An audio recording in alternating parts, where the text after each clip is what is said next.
നമുക്ക് ജസ്റ്റ് മറിച്ചിട്ട് ഇങ്ങനെ കിട്ടും. പ്ലേറ്റിലേക്ക് മാറ്റാം. നല്ല സൂപ്പറായിട്ടുള്ള നമ്മുടെ ഓട്സിൻ്റെ ദോശ. നമുക്ക് ബാക്കിയുള്ള മാവും കൂടി ഒഴിച്ചു കൊടുക്കാം.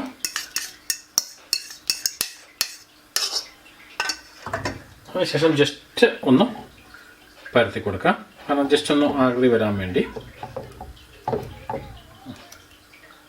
ഓക്കെ, ഇത് ശരിക്കും നമുക്ക് നടച്ചു വെക്കാം.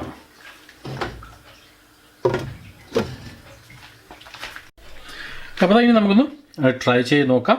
നമ്മൾ നേരത്തെ കാണുന്ന പോലെ സാധാരണ നമ്മുടെ ദോശയിൽ നിന്ന് ഒരു അല്പം കൂടെ വ്യത്യസ്തമുണ്ട്. ഈ പറഞ്ഞ ഫ്ലേവറും കാര്യങ്ങളൊക്കെ ഇട്ടേക്കുന്നത് കൊണ്ട് നല്ലൊരു ടേസ്റ്റ് ആയിരിക്കും.